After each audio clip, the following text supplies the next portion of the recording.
what I saw in Week 18 and what I saw in the first week of the playoffs, kind of a combination because Jalen Hurts didn't play and neither did Patrick Mahomes. So this is kind of the way that I'm doing it. Kick it off, Yates. Number 1. Patrick Mahomes, number 1. He had a bye. Simple and plain. We don't have any arguments there. We can move on. Yeah. Number 2. Number 2 is Josh Allen, the Buffalo Bills. If you look at that match that they had against the Miami Dolphins, he completed some, although he had 2 interceptions, he completed some balls with laser throws. He had some incompletions that should have been completions with laser throws. This team is going to go as far as he takes them, and I believe they're going to go real far in the playoffs. Key, real quick question. Do you bring any prior knowledge of the quarterbacks to this, or are you just basing it on week 18 and then the first week of the playoffs? Week 18, first week of the playoffs. So you're not bringing anything you know about these quarterbacks before that into it? Okay. No, not at all. Number 3. Joe Burrow sits at number 3, Cincinnati Bengals. Another tough matchup against the Baltimore Ravens without Lamar Jackson, but Joe Burrow did his part. He spit out the ball to a number of different receivers. He got sacked 4 times because the offensive line is a makeshift offensive line right now, but he held his own. He held his ground, so he sits at number 3. Number 4. Number 4 is Dak Prescott.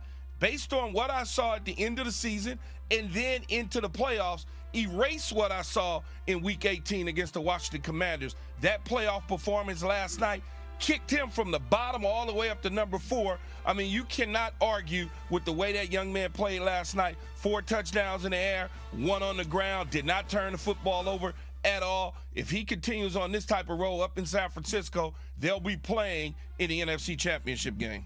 Number 5.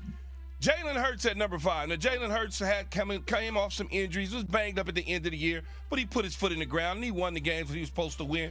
Look, at the end of the day, do I believe that the Philadelphia Eagles will be in the NFC Championship game playing against the San Francisco 49ers or the Dallas Cowboys? Yes, I do, and Jalen Hurts will be the quarterback in doing that.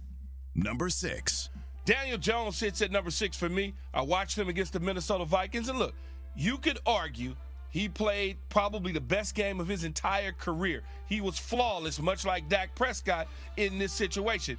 But Minnesota's defense is extremely bad. They're a bad defense, but that's okay. He did his job, and he did what he was supposed to do. He led his team to victory, so therefore he sits at number 6.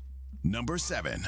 Number 7, Brock Purdy, or should I say Purdy, or however you say his name. But Brock, my man, if he continues to do the things that he's doing, he'll take his team to Arizona, and they'll be in the big toaster. The reason he's so far down on my list is not because of his play, it's because of the complementary players around him. He's got so many different weapons on the offensive side of the ball. And then when you look at the defensive side of the ball, that defense is lights out championship caliber defense. He doesn't have to do a whole lot. He just needs to manage the situation and not crash the bus.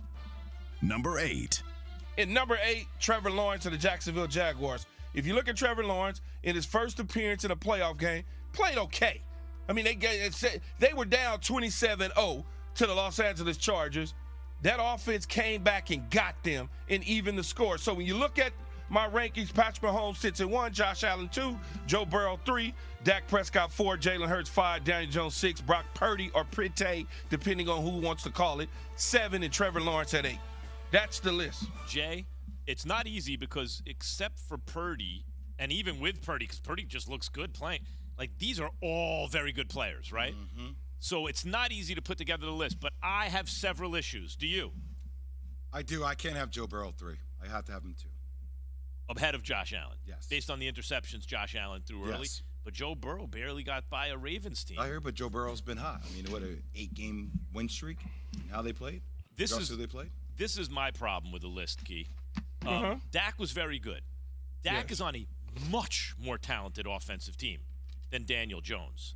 Daniel Jones, though it wasn't Week 18 because they rested him, in Week 17 played the best game of his career until the first game of the playoffs, where I just think he was better than Dak anyway. Like, he was working with so much less and basically did the same thing Dak did, but with much, much less than Dak. So I would have Daniel Jones higher. And by the way, I've never been pumping up Daniel Jones. Higher though where? Like, who would you have? Well, if it's just based on the last 2 games they've played, right? then I'd have to move him up ahead of Dak. He had a more impressive game, a much more impressive, well, not much more because Dak was very, very good, but a more impressive game. He was working with less and did the same thing.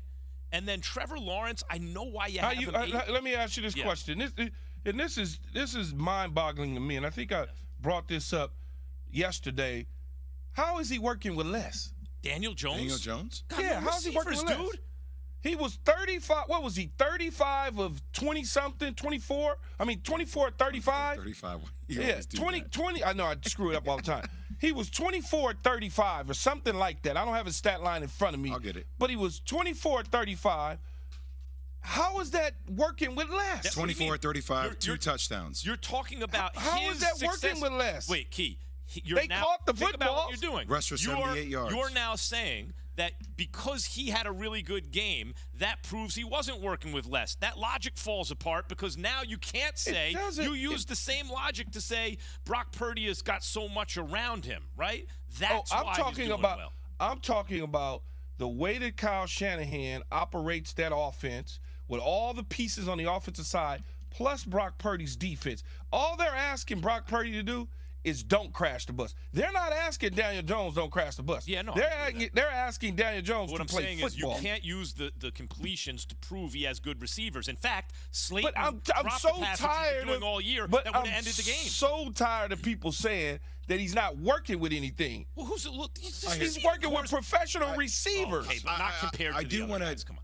For 1 second, because I know the Giants are a hot topic with Daniel Jones, and he has been playing exceptionally well, especially in the last month and a half of the season. He's a good player. And even though Key coming off injury, how he's done the last couple of games, like I can't have Dak ranked ahead of Jalen Hurts. I mean, Jalen Hurts was in the I've always felt that Dak Prescott was the best pure quarterback in the division.